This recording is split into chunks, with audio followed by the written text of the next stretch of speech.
Good morning friends, आप सभी का आपके अपने चैनल सक्सेसगढ़ पे हार्दिक स्वागत है। चलिए आज अपन मेवाड़ में आगे बढ़ते हैं। और कल अपन ने पढ़ा था मोकल।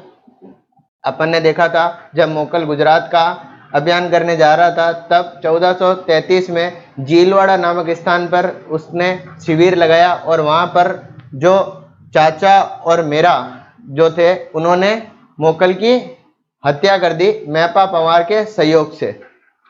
ठीक है, तो उसके बाद में मोकल का पुत्र महाराणा कुंभा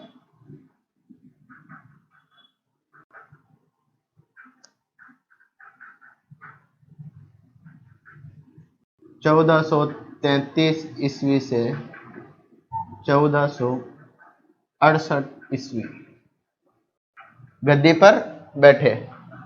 महाराणा कुंभा परीक्षा की दृष्टि से अपने लिए बहुत उपयोगी है, क्योंकि महाराणा कुंभा की जितनी राजनीतिक उपलब्धियां हैं उतनी की उतनी उनकी सांस्कृतिक उपलब्धियां भी है। उन्होंने काफी सारे साहित्य लिखे, उनके समय साहित्यकारों का आश्रय दाता थे वो, तो अन्य कई साहित्यकारों ने भी साहित्य लिखे। उसके अलावा वो संगीत विद्या में पारंगत थे। उन्होंने कई स्थापत्य के बेजोड़ नमूने बनवाए, जैसे कुंभलगढ़ है, कई दुर्ग बनवाए, कई इमारतें बनवाई। तो अपन को इस महाराणा कुंभा विस्तृत में पढ़ते हैं। तो चलिए पढ़ते हैं महाराणा कुंभा।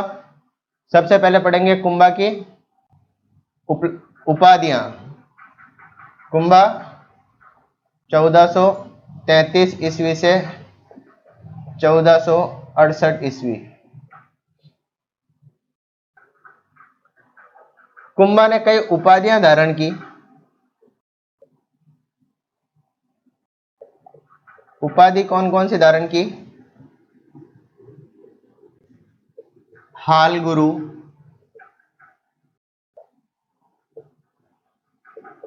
छाप गुरु, उसके बाद में शेल गुरु, उसके बाद में चाप गुरु,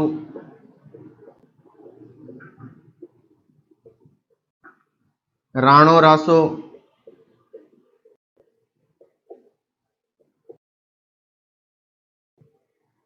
अभिनव भट्टाचार्य,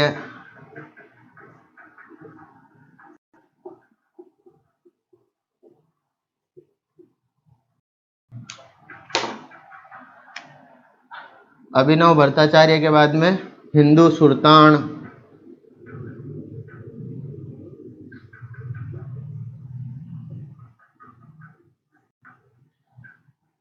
नरपति,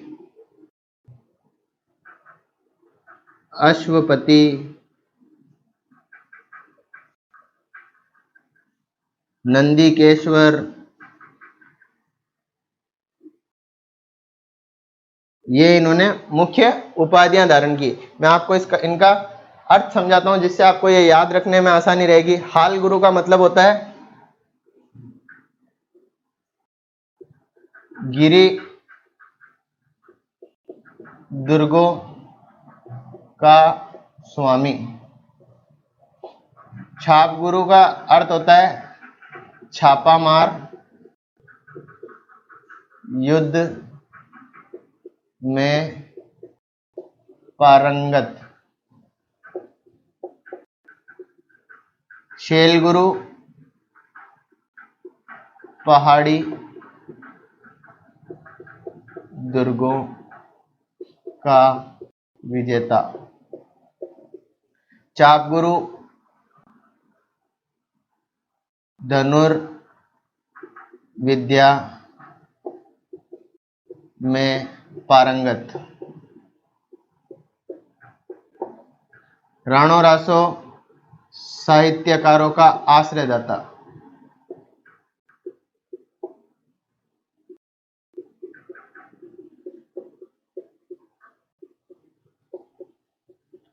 अभिनव भट्टाचार्य श्रेष्ठ। हिंदू सुल्तान जो हिंदुओं का राजा हो या हिंदुओं की रक्षा करता हो, उसको हिंदू सुल्तान कहते हैं। नरपति, अश्वपति, अश्व मतलब घोड़ा चलाने में पारंगत। नंदीकेश्वर भगवान शिव के नाम पे इन्होंने वो उपाधि ली। तो आपको ये मेन याद रखनी है, जिनका मैंने मतलब लिखा है। हाल गुरु गिरि दुर्गों का स्वामी, एक आपको ये हिंदू सुल्तान और अभिनव भट्टाचार्य भी याद रखनी है, ठीक है। हाल गुरु का मतलब क्या होता है? गिरि दुर्गों का स्वामी। छाप गुरु का मतलब छापामार युद्ध में पारंगत। शेल गुरु का मतलब होता है पहाड़ी दुर्गों का विजेता। चाप गुरु का मतलब होता है धनुर्विद्या में पारंगत। राणो रासो का मतलब होता है साहित्यकारों का आश्रयदाता। राणो मतलब राजा, और रासो आपको मैंने पहले बात बताया था, मारवाड़ी में या फिर राजस्थानी भाषा में रासो किसको बोलते हैं? इतिहास को बोलते हैं। अभिनव भट्टाचार्य श्रेष्ठ, और उसके बाद में हिंदू सुल्तान, नरपति, अश्वपति और नंदीकेश्वर, ये इन्होंने उपाधियां धारण की थी। चलिए आगे बढ़ते हैं।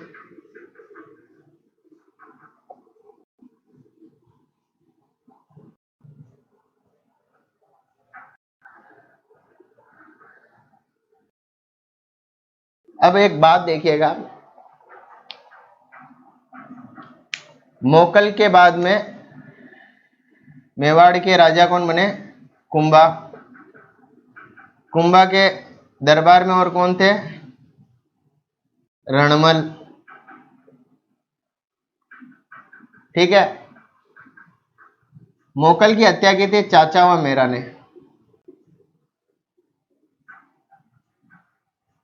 एक सहयोगी और कौन था? महपा पंवार। चाचा का एक पुत्र था जिसको अक्का या एका बोलते हैं, या कई जगह एका भी लिखा होता है, इक्का भी लिखा हुआ रहता है। अब जब कुंभा के पिताजी की हत्या चाचा व मेरा ने की, तो कुंभा इसका बदला लेगा कि नहीं लेगा? तो कुंभा ने रणमल को कहा, भाई जब तक आप इनको मारेंगे नहीं तब तक मैं चैन से नहीं बैठूंगा। तो रणमल ने एक प्रतिज्ञा ली कि मैं जब तक चाचा व मेरा की हत्या नहीं करूंगा तब तक मैं पगड़ी नहीं बांधूंगा। तो रणमल ने एक सहयोगी थे राघव देव सिसोदिया,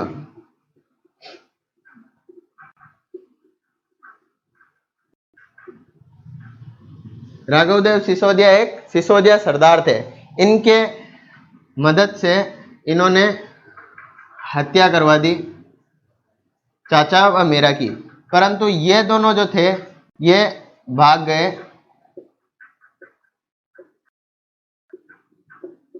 मांडू गांव या मालवा, ठीक है भाई। रणमल थे जो बहुत महत्वाकांक्षी थे। इनको लगा कुंभा 10 साल की उम्र में शासक बनाए तो इसको हटा के मैं मेवाड़ का शासक बन जाऊं। तो रणमल की एक प्रेमिका थी,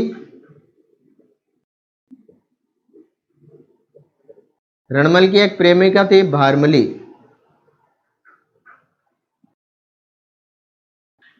रणमल की प्रेमिका भारमली थी, तो रणमल ने भारमली को कहा कि तुम कुंभा को मार दो। तो पर भारमली कुंभा को समझती थी पुत्र के समान।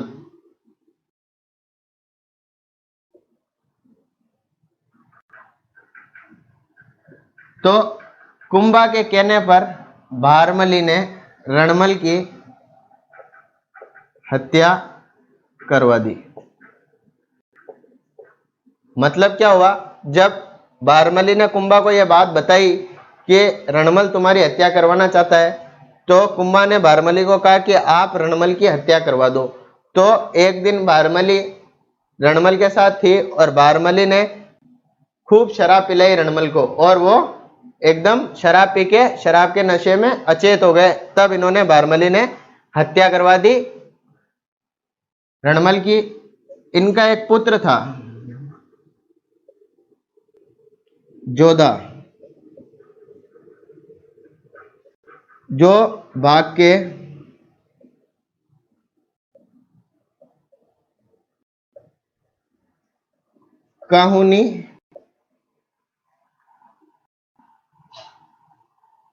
काहुनी गांव चला गया। तो क्या हुआ, कुंभा ने रणमल को कहा कि चाचा हुआ मेरा पापा के अभी तक हत्यारे जिंदा हैं। तो रणमल ने प्रतिज्ञा ली कि जब तक मैं चाचा हुआ मेरा को नहीं मारूंगा तब तक मैं पगड़ी नहीं पहनूंगा। रणमल ने एक सिसोदिया सरदार राघवदेव सिसोदिया की मदद से चाचा हुआ मेरा की हत्या करवा दी, और महपा पवार वो और चाचा का पुत्र अक्का मांडू गांव मालवा भाग गए। उसके बाद में रणमल के महत्वाकांक्षा थी कि वो मेवाड़ का शासक बने, तो वो अपनी जो प्रेमिका थी भारमली, उसके द्वारा कुंभा की हत्या करवाना चाहता था, परंतु भारमली है वो कुंभा को अपने पुत्र के समान समझती थी। इसलिए भारमली ने जब ये बात कुंभा को बताई तो कुंभा ने कहा कि भारमली तुम रणमल की हत्या करवा दो। तो रणमल को यह कहा जाता है कि उन्होंने एक दिन शराब पिलाई और इतनी शराब पिलाई कि वह शराब के नशे में अचेत हो गए और उनकी भारमली ने हत्या करवा दी। तो ये आप स्क्रीनशॉट खींच लीजिए, फिर अपन पढ़ते हैं इसकी आगे की स्टोरी।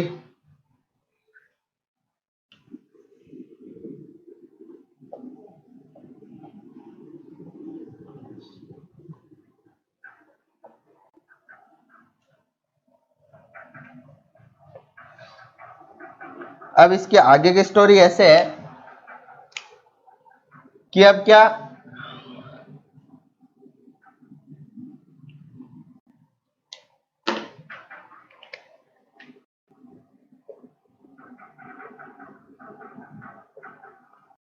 आवल बावल की संधि कब हुई? 1453 में। किस किस के बीच हुई? कुंभा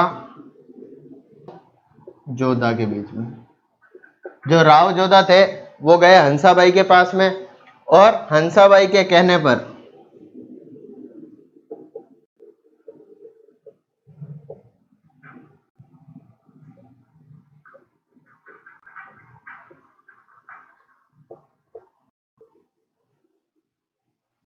1453 ईस्वी में एक संधि हुई कुंभा और राव जोधा के बीच में, उसको कहते हैं आवल व बावल की संधि।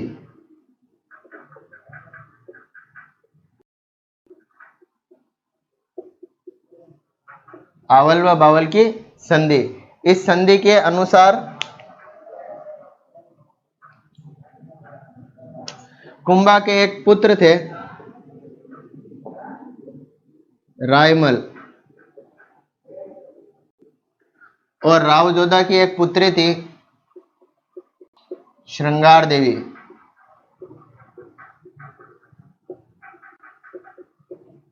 इनकी शादी करवा दी गई। ठीक है। अब इसके बाद में संधि में क्या हुआ? मेवाड़ व मारवाड़ की सीमा का निर्धारण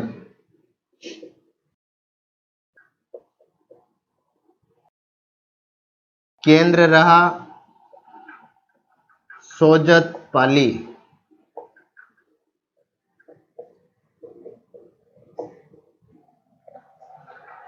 तो जब रणमल की हत्या हो गई तो राव जोधा काहुनी गांव भाग गए थे। उसके बाद में वो गए हंसाबाई के पास में। हंसाबाई के कहने पर कुंभा और राव जोधा के बीच में एक संधि हुई जिसको आवल और बावल की संधि कहते हैं। यह संधि एग्जाम की मोस्ट फेवरेट संधि है, बहुत पूछी जाती है। तो आवल व बावल की संधि में क्या हुआ? मेवाड़ व मारवाड़ की सीमा का निर्धारण हुआ और कुंभा के पुत्र रायमल का राव जोधा की पुत्री श्रृंगार देवी के साथ शादी करवा दी गई। तो यह आवल और बावल की संधि। तो आपको यह ध्यान रखना है। इसके बाद में चलिए आगे बढ़ते हैं।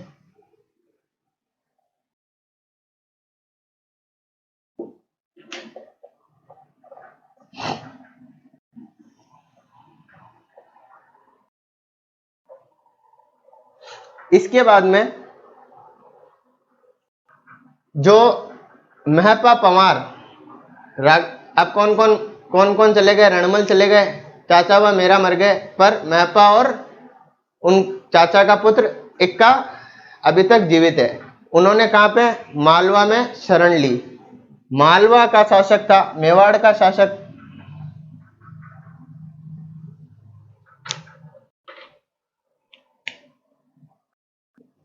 मेवाड़ के शासक थे कुंभा, और मालवा का शासक था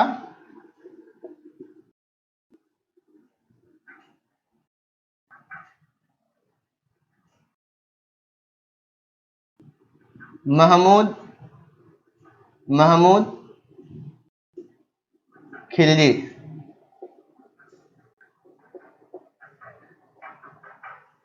तो इसने कुंभा ने महमूद खिलजी को कहा भाई कि मुझे महपा पवार और एका सौंप दो, परंतु इन्होंने नहीं सौंपा। तो दोनों के बीच में एक युद्ध हुआ, उसको कहते हैं सारंगपुर का युद्ध।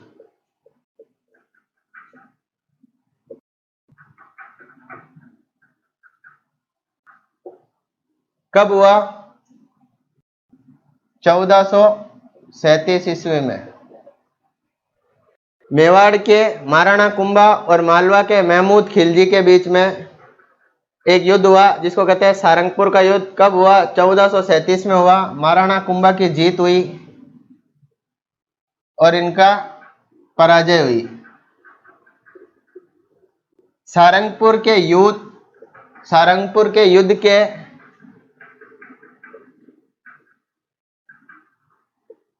विजय के उपलक्ष्य में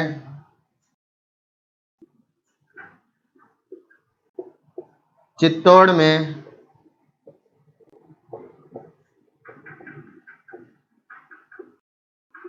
विजय स्तंभ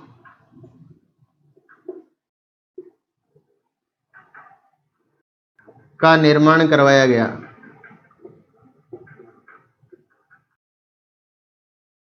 चित्तौड़ में विजय स्तंभ का निर्माण करवाया गया। 1437 में महाराणा कुंभा और महमूद खिलजी मालवा के बीच में एक युद्ध होता है जिसको कहते हैं सारंगपुर का युद्ध। 1437 में होता है। विजय कौन होती है? कुंभा की जीत होती है, महमूद खिलजी की पराजय होती है। और इस विजय के उपलक्ष्य में चित्तौड़ में विजय स्तंभ का, चित्तौड़ के किले में विजय स्तंभ का निर्माण करवाया जाता है।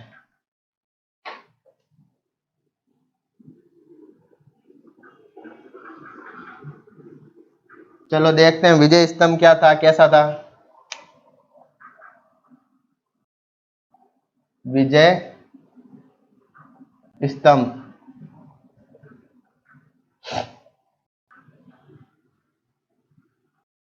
एक ऐसी इमारत है, आप कभी चित्तौड़ के किले में जाओगे तो देखना, 9 मंजिला है।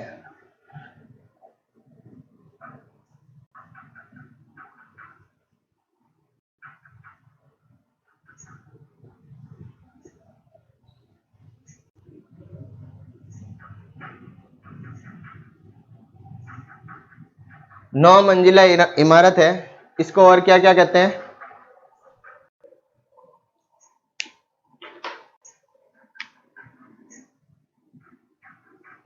देखिएगा, भगवान विष्णु को समर्पित,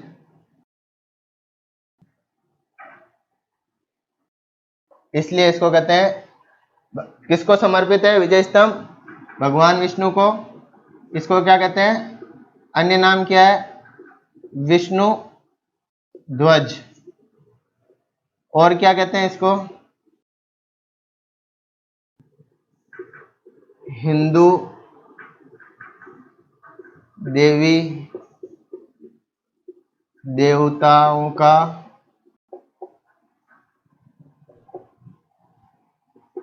अजयाबगर। और क्या कहते हैं? भारतीय मूर्ति कला का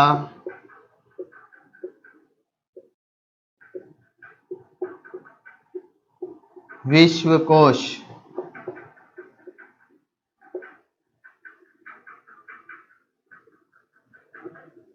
ऊंचाई कितनी है? 122 फीट। चौड़ाई कितनी है? 30 फीट। कुल सीढ़ियां कितनी है?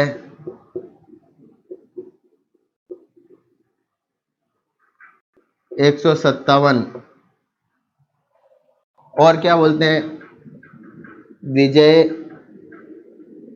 स्तंभ, या फिर इसको बोलते हैं विक्ट्री टावर। 1440 में बनना शुरू हुआ और 1448 में कंप्लीट हुआ।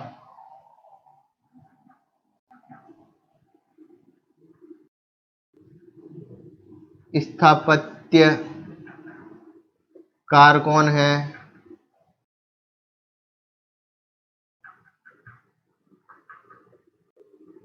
नापा पूंजा और जेता। नापा पूंजा और जेता। उसके अलावा तीसरी मंजिल पर 9 बार अल्लाह लिखा हुआ है।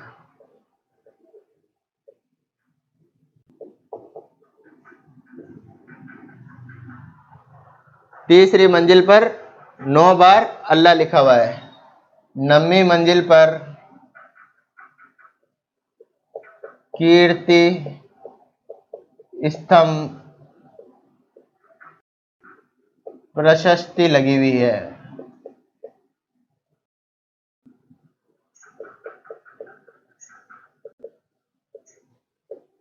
रचनाकार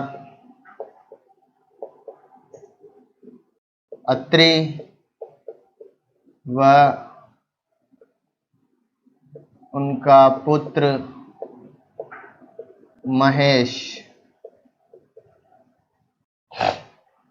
अत्रि व उनका पुत्र महेश ने इसकी रचना की। 9वीं मंजिल पर इनके कीर्ति स्तंभ प्रशस्ति लगी हुई है।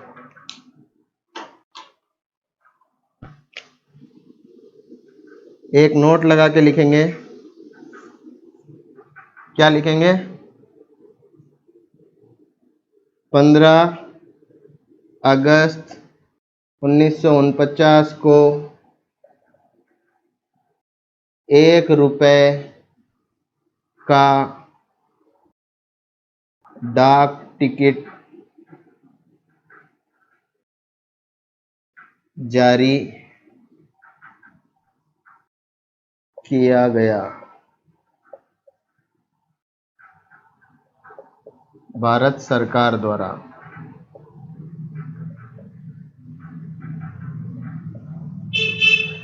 भारत सरकार द्वारा 15 अगस्त 1949 को 1 रुपए का डाक टिकट जारी किया गया और राजस्थान की पहली ऐसी इमारत थी जिस पर कोई डाक टिकट जारी हुआ। तो विजय स्तंभ 9 मंजिला विजय स्तंभ है। कहाँ बना हुआ है? चित्तौड़गढ़ दुर्ग में। भगवान विष्णु को समर्पित है, इसलिए इसको विष्णु ध्वज भी कहते हैं। इसके अलावा इसको हिंदू देवी देवताओं का अजैब घर भी कहा जाता है। भारतीय मूर्ति चौड़ाई 30 फीट है। सीढ़ियां 157 सीढ़ियां हैं। 8वीं मंजिल तक यह सीढ़ी। 9वीं मंजिल पे आपको पत्थर लगे हुए हैं तो देख सकते हो, आप जा सकते हो। बाकी 8वीं मंजिल तक सीढ़ियां लगी हुई है और 157 सीढ़ियां हैं। स्थापत्यकार कौन है? मतलब विजय स्तंभ का निर्माण जो मॉडल है उसके आर्किटेक्ट कौन कौन है? नापा पूंजा और जेता। और तीसरी मंजिल पे 9 बार अल्लाह अंकित है। उसके अलावा 9वीं मंजिल पर कीर्ति स्तंभ प्रशस्ति लगी हुई है जिसकी रचनाकार कौन कौन है? अत्रि व उनके पुत्र महेश हैं। तो आप इसका स्क्रीनशॉट खींच लीजिए। ये विजय स्तंभ के बारे में पूरी कहानी है। तो चलिए अब आगे बढ़ते हैं।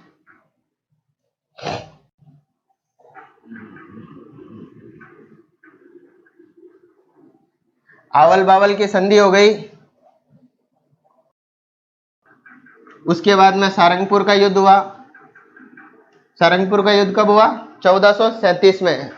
उस सारंगपुर के युद्ध के उपलक्ष्य में विजय स्तंभ का निर्माण हुआ। 1440 में विजय स्तंभ का निर्माण चालू हुआ और 1448 में उसका निर्माण पूरा हुआ। आप एक चीज और लिख लीजिए, विजय स्तंभ के पास में ही एक कीर्ति स्तंभ है। विजय स्तंभ के पास में ही एक कीर्ति स्तंभ है। क्या है, 7 मंजिला है।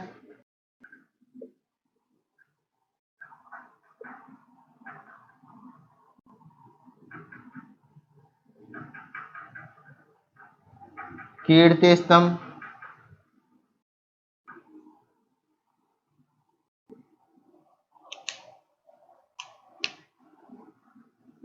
भगवान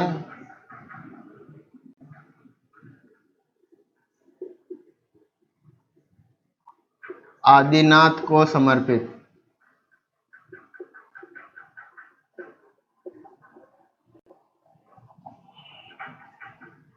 निर्माणकर्ता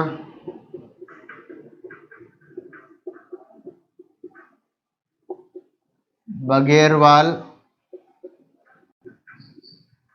जैन, जिसको जीजा भी कहा जाता है। ठीक है, निर्माणकर्ता कौन है, बघेरवाल जैन, जिसको जीजा भी कहा जाता है। भगवान आदिनाथ को समर्पित है। कीर्ति स्तंभ के जस्ट पास में ही एक और 7 मंजिला स्तंभ बना हुआ है, उसको कहते हैं कीर्ति स्तंभ, विजय स्तंभ के जस्ट पास में। और कीर्ति स्तंभ प्रशस्ति लगी हुई है विजय स्तंभ के 9वीं मंजिल पर, यह आपको याद रखना है।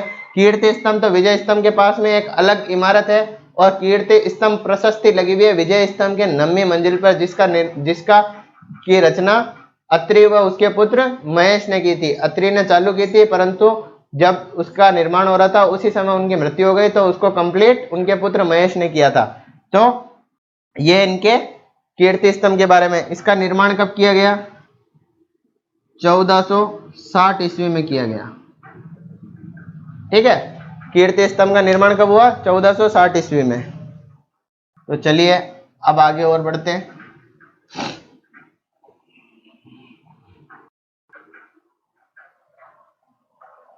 इसके बाद में एक चांपा या चंपानेर की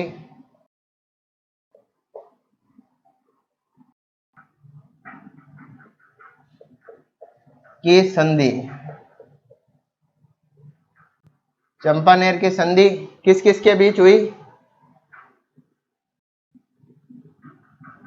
गुजरात के शासक थे कुतुबुद्दीन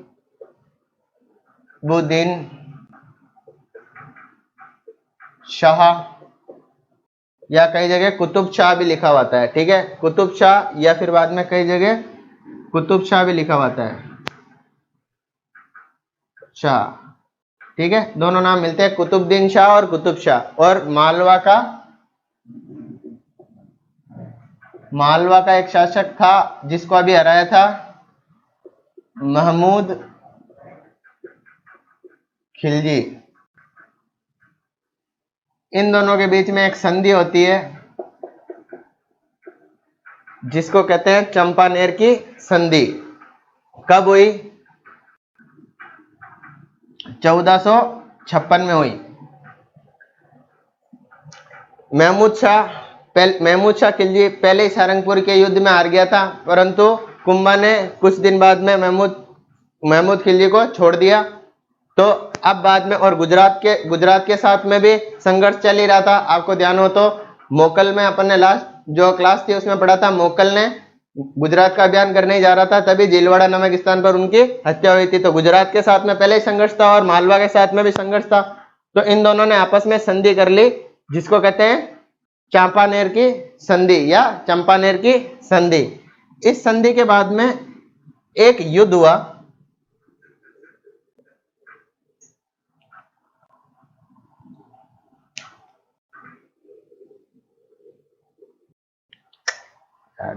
क्या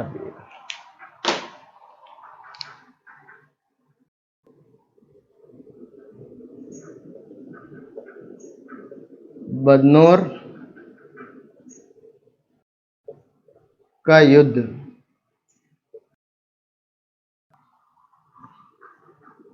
किस किस के बीच में हुआ, सबसे पहले तो कब हुआ, 1457 ईस्वी में। किस किस के बीच में हुआ, ये देखिएगा। मेवाड़ में तो था कुंभा, और मालवा प्लस गुजरात। कौन कौन थे? महमूद खिलजी व कुतुब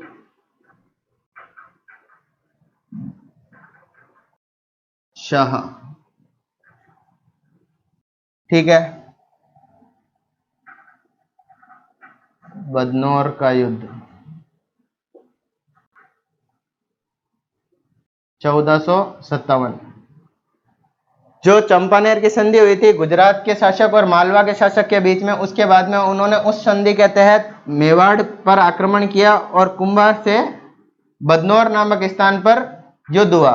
इसमें कुंभा की विजय हुई और इनकी पराजय हुई। इस जीत के उपलक्ष्य में, विजय के उपलक्ष्य में बदनौर में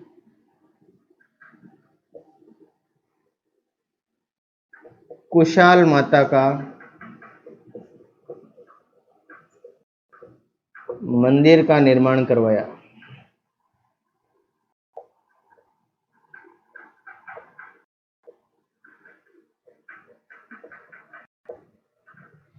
क्या था? गुजरात के शासक और मालवा के शासक की 1456 में एक संधि हुई जिसको चंपानेर की संधि भी कहते हैं या चापानेर की संधि भी कहते हैं। उसके बाद में उन्होंने उस संधि के तहत में मेवाड़ पर 1457 में आक्रमण किया, जहां पे बदनौर नामक स्थान पर कुंभा और महमूद खिलजी और कुतुबुद्दीन शाह के बीच में युद्ध हुआ, जिसमें सॉरी मेवाड़ के कुंभा विजय रहे और इस विजय के उपलक्ष्य में बदनौर जो भीलवाड़ा के पास में है उसमें कुशाल माता का मंदिर का निर्माण करवाया। तो ये तो थे महाराणा कुंभा की जितनी भी संधियां और युद्ध थे। अब इसके बाद में अपन आते हैं महाराणा कुंभा की सांस्कृतिक उपलब्धियों के कारण के ऊपर।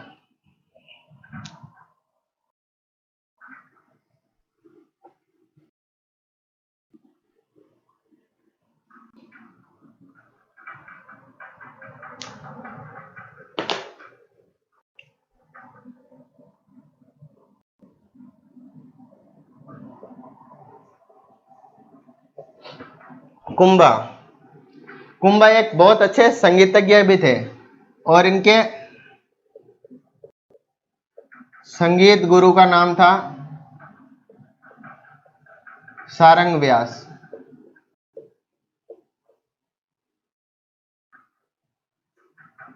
इनके एक जैन गुरु भी थे जो इनके चित्रकारी के गुरु भी थे।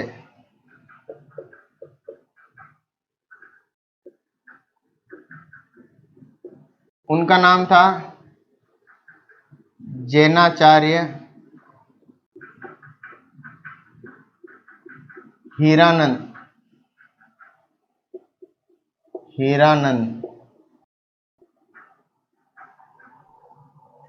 जो कुंभा थे वो वीणा बजाने में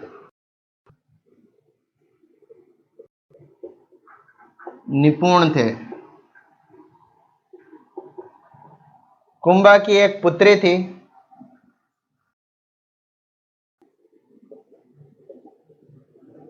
जिसका नाम था रमाबाई। रमाबाई महानतम संगीतज्ञ थी।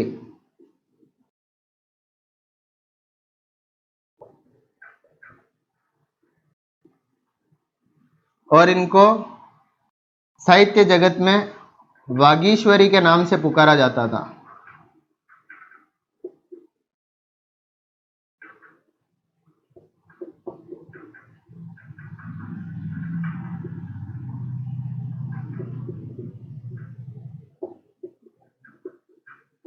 साहित्य जगत में वागीश्वरी के नाम से पुकारा जाता था।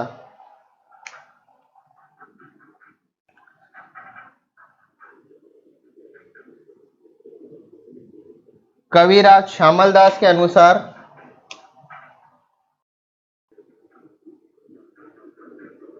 कविराज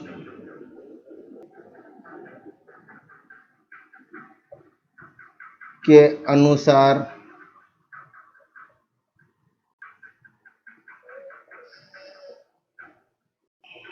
राजस्थान के 84 दुर्गों में से 32 दुर्गों का निर्माण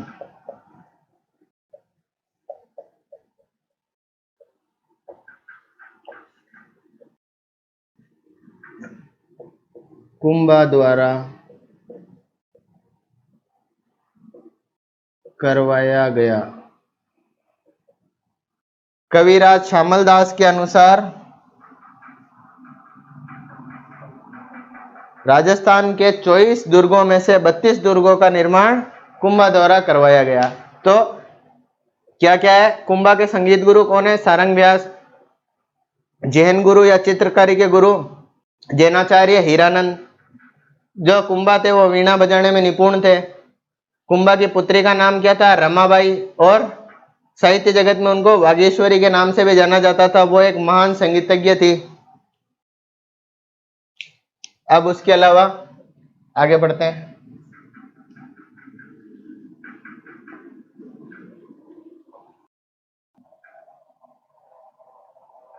कुंभा ने कुछ दुर्गों का निर्माण करवाया, वो आप थोड़ा ध्यान रखेंगे।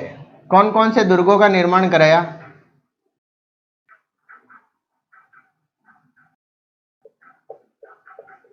निर्मित दुर्ग। देखिएगा, अपनी पत्नी कुंभल देवी की याद में उन्होंने कुंभलगढ़ दुर्ग बनवाया।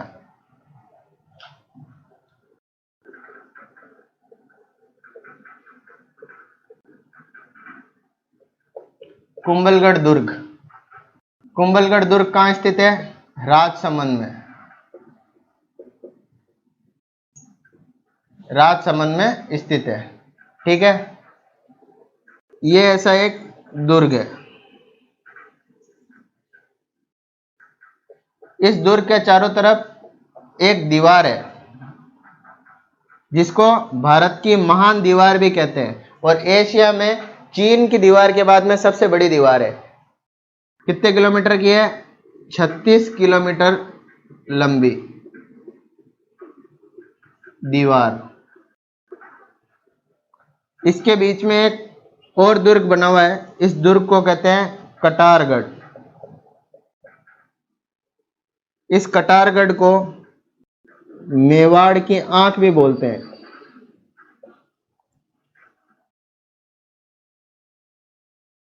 ये जो कटारगढ़ है ये कुंभा का निवास स्थान भी था।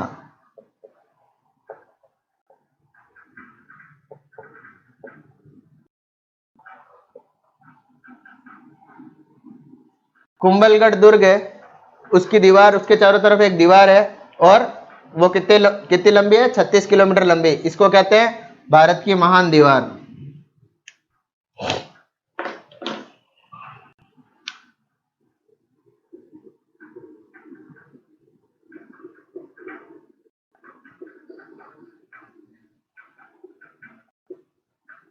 भारत की महान दीवार।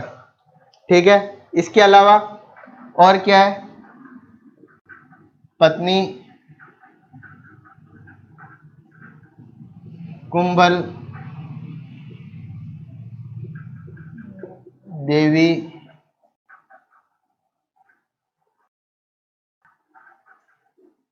के नाम पर, पत्नी कुंभल देवी के नाम पर कुंभलगढ़ नाम पड़ा। इसके अलावा अन्य दुर्ग कौन कौन से हैं वो आप पढ़ते हैं। इसके अलावा इन्होंने और कौन कौन से दुर्ग बनाए, वो दुर्ग बनाए देखो, कुंभलगढ़ के अलावा अचलगढ़, अचलगढ़ दुर्ग।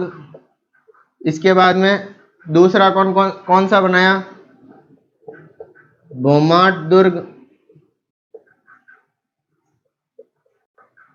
तीसरा है बसंती दुर्ग।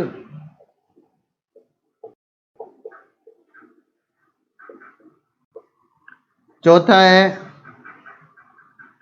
मचान दुर्ग। तो कुंभा द्वारा बनाए गए प्रमुख 4 जो दुर्ग है वो पहला है कुंभलगढ़, उसके बाद में अचलगढ़, बोमाट दुर्ग, बसंती दुर्ग, मचान दुर्ग।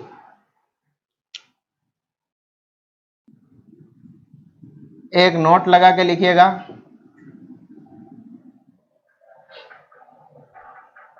नोट लगा के आप लिखिएगा अचलगढ़ दुर्ग, कुंभलगढ़,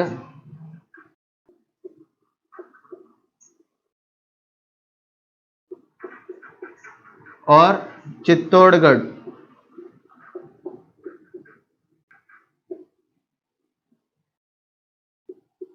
तीनों जगह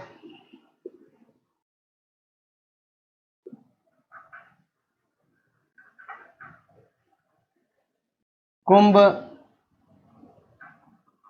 श्याम का मंदिर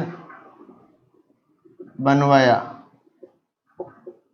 कुंभ श्याम अपनी पत्नी की याद में कुंभ श्याम का मंदिर किस किस दुर्ग में बनाया, अचलगढ़ दुर्ग में, कुंभलगढ़ दुर्ग में, चित्तौड़गढ़ दुर्ग में, तीनों जगह कुंभ श्याम का मंदिर बना हुआ है, या कुंभ पार्श्वनाथ मंदिर भी कहलाता है, ये कुंभ श्याम या कुंभ पार्श्वनाथ मंदिर। ठीक है, तो ये कुंभा के प्रमुख जो है दुर्ग। इसके बाद में पढ़ते हैं अपन कुंभा द्वारा रचित ग्रंथ।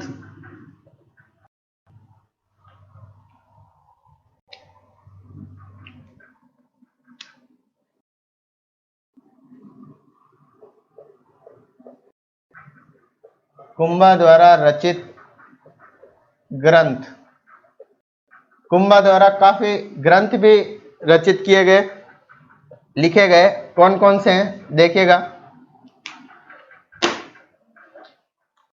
कुंभा द्वारा रचित ग्रंथ में पहला है संगीत राज, संगीत मीमांसा। इसके बाद है सूड प्रबंध, कामराज रतिसार,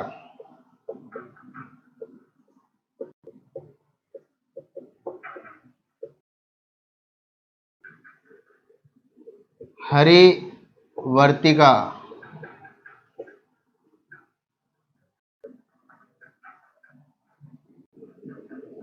संगीत सुधा,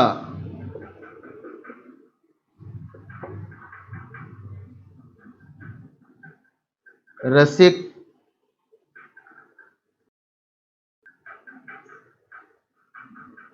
रसिक प्रिया,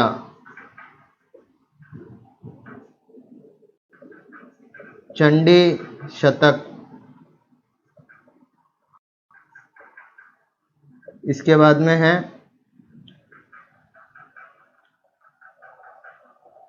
इस कुंभा द्वारा रचित ग्रंथ कौन कौन से है, संगीत राज, संगीत मीमांसा, सूड प्रबंध, कामराज रतिसार, हरिवर्तिका, संगीत सुधा, रसिक प्रिया। ये क्या है, जयदेव की पुस्तक गीत गोविंद पर टीका, पर टीका। कुंभा द्वारा रचित ग्रंथ कौन कौन से हैं? संगीत राज, संगीत मीमांसा, सूड प्रबंध, कामराज रतिसार, हरिवर्तिका, संगीत सुधा, रसिक प्रिया और चंडी शतक। एक नोट लगाकर लिखिएगा।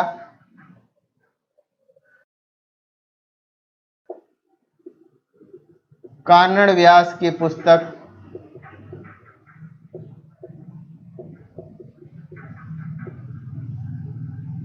कानड़ व्यास की पुस्तक कौन सी है? एकलिंग महात्म्य। महात्म्य प्रथम अध्याय। नाम क्या है? राज वर्णन की रचना कुंभा द्वारा की गई। कुंभा द्वारा रचित ग्रंथ कौन कौन से हैं? संगीत राज, संगीत मीमांसा, सूड प्रबंध, कामराज रतिसार, हरिवर्तिका, संगीत सुधा, रसिक प्रिया, चंडी शतक। इसमें क्या होगा? इसमें क्वेश्चन क्या आएगा? आपको 4 ऑप्शन में दे देगा, निम्न में से कुंभा द्वारा रचित ग्रंथ नहीं है, या फिर इजी क्वेश्चन बनाना होगा तो वो दे देगा 4 में से 1 दे देगा कोई भी, और वो आपको पता लगाना है। ठीक है ना? तो ये आपको याद रहना चाहिए। संगीत राज, संगीत मीमांसा, सूड प्रबंध, कामराज रतिसार, हरिवर्तिका, संगीत सुधा, रसिक प्रिया, चंडी शतक। और कानड़ व्यास की एक पुस्तक है एकलिंग महात्म्य, उसका प्रथम अध्याय है राजवर्णन, उसकी रचना भी कुंभा द्वारा की गई है। ठीक है? तो और एक नाटक की रचना की थी, हरि केली नाटक की रचना की थी कुंभा ने। ठीक है, चलिए इसके बाद में पढ़ते हैं, आगे बढ़ते हैं।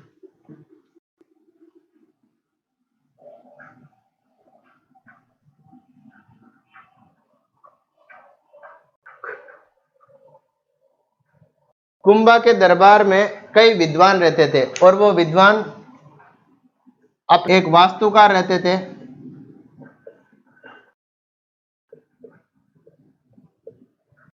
मंडन,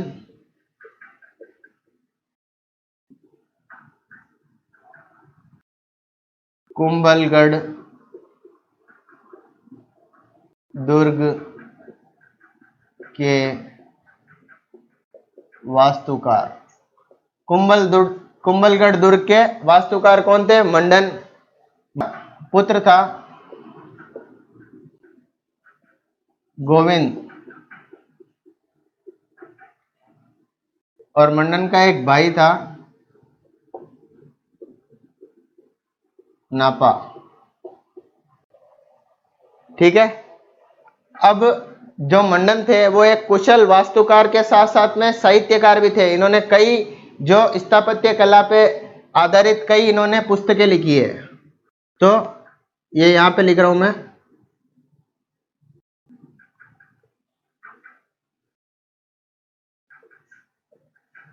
मंडन की रचनाएं कौन कौन सी है देखिएगा। रूप मंडन, प्रसाद मंडन,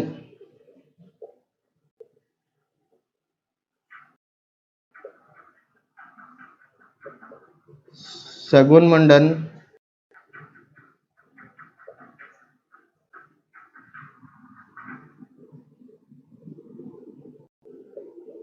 वास्तु मंडन,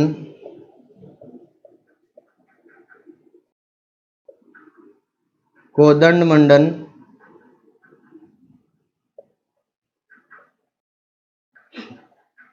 उसके बाद में देवमूर्ति प्रकरण, उसके बाद में वास्तुसार,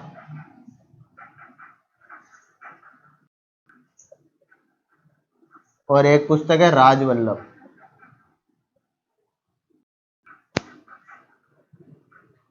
ये है पुस्तकें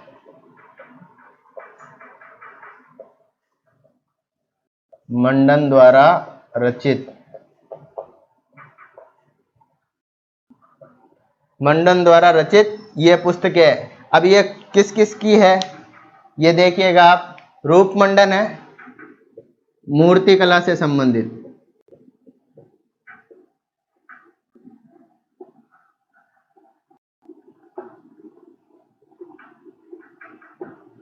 प्रसाद मंडन है, देवालय से संबंधित।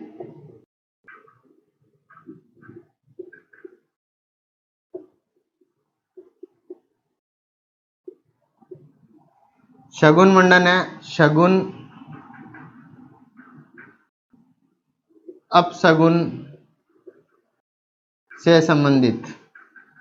वास्तु मंडन है, वास्तु मंडन है वास्तुकला से संबंधित। कोदंड मंडन है धनुर्विद्या से,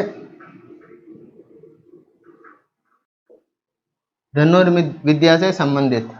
देव मूर्ति प्रकरण है, मूर्ति बनाने के वास्तुसार है,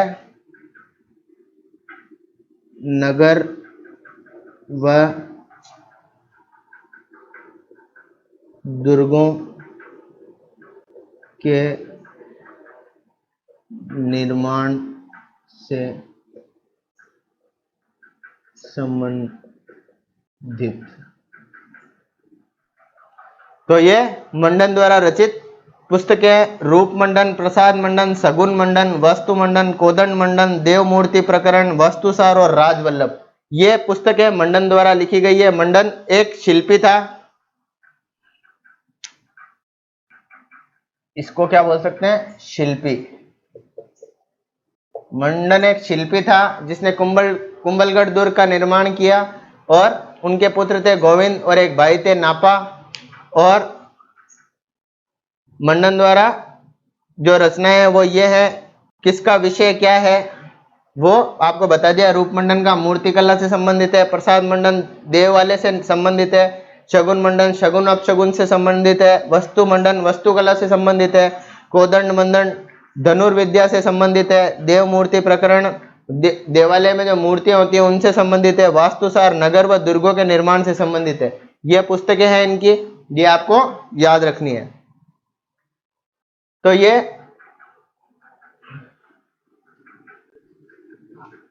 अब आपको आगे बढ़ते हैं अपन।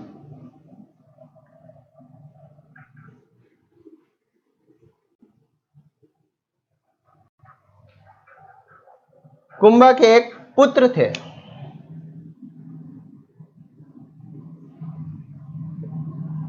इधर लिखिए।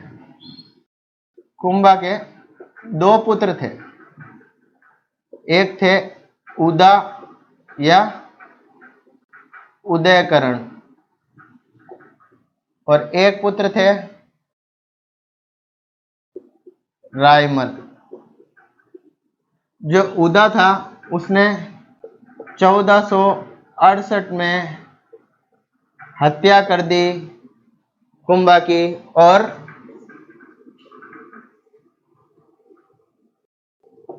मेवाड़ का पितृ हंता कहलाता है। उदा क्या कहलाता है, मेवाड़ का पितृ हंता। 1468 में उदा ने महाराणा कुंभा की हत्या कर दी, इसलिए इनको मेवाड़ का पितृहंता कहते हैं।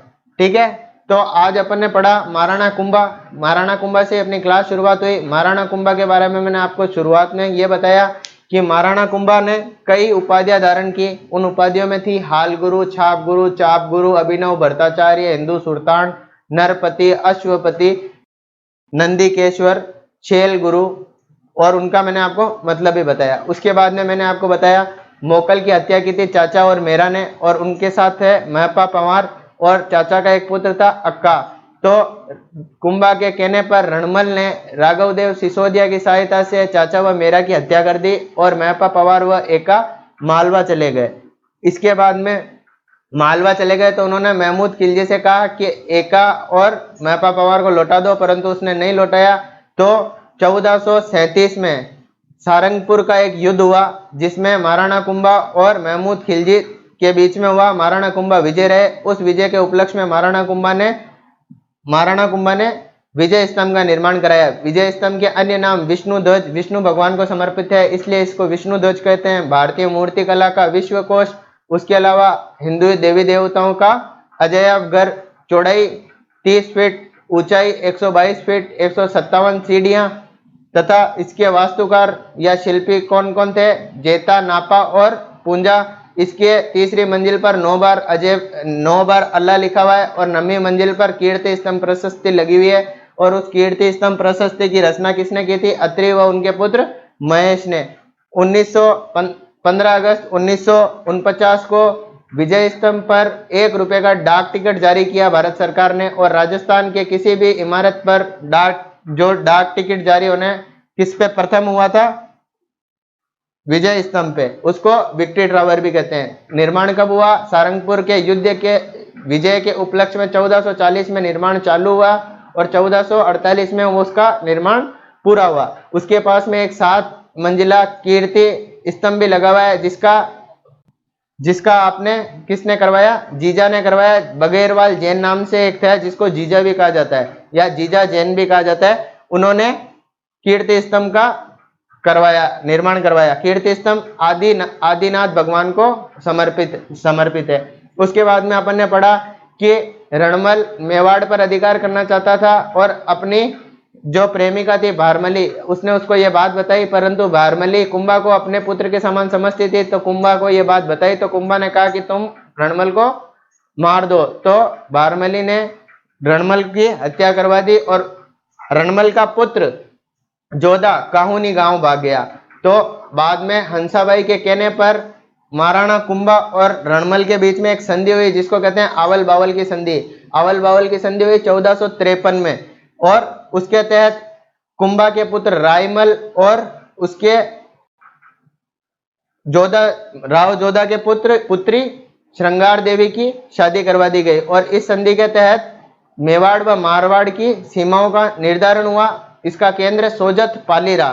फिर उसके बाद में अपन ने पढ़ा कि एक चांपानेर की संधि 1456 में गुजरात के शासक कुतुब शाह और मालवा के शासक अहमद महमूद खिलजी के मध्य एक संधि हुई जिसमें उन्होंने साथ मिलकर मेवाड़ पर आक्रमण करने की योजना बनाई। उसको चंपानेर की संधि कहते हैं। उसके बाद में उन्होंने 1457 में मेवाड़ पर आक्रमण किया। बदनौर नामक स्थान पर महाराणा कुंभा से उनका युद्ध हुआ और महाराणा कुंभा की विजय रही। इसको कहते हैं बदनौर का युद्ध। कब हुआ? 1457 में।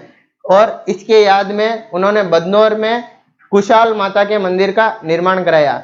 एक कुशल राजनीतिक और योद्धा होने के साथ साथ में कुंभा एक संगीतज्ञ और साहित्यकार भी थे। कुंभा ने कई साहित्य की रचना की, उनमें प्रमुख थे कुंभा ने कई साहित्य की रचना की, उनमें साहित्य में प्रमुख थे संगीत मीमांसा, संगीत सुधा, उसके अलावा कामराज रतिसार, रसिक प्रिया जो गीत गोविंद के अलावा चंडी शतक नाम से एक और रचना की गई, हरिवर्तिका नाम से रचना की। उसके बाद में अपन ने पढ़ा कुंभा के जो संगीत के गुरु थे वो कौन थे? सारंग व्यास। उनके एक जैन गुरु थे जो उनके चित्रकला के भी गुरु थे, उनका नाम था हीरानंद, जैनाचार्य हीरानंद। कुंभा की एक पुत्री थी रमाबाई, वो महान संगीतज्ञ थी और साहित्य जगत में उनको वागेश्वरी के नाम से पुकारा जाता था। कुंभा ने साहित्य के साथ साथ में कई दुर्गों का निर्माण भी करवाया था जिनमें अपने पत्नी के नाम पर रखा गया दुर्ग कुंभलगढ़ प्रमुख है, जिसके चारों ओर 36 किलोमीटर लंबी दीवार है जिसको भारत की महान दीवार भी कहते हैं। और इसके अंदर एक और दुर्ग बना हुआ है जिसको कटारगढ़ कहते हैं। उस कटारगढ़ में कुंभा का निवास स्थान था और इस कटारगढ़ को मेवाड़ की आंख भी कहते हैं।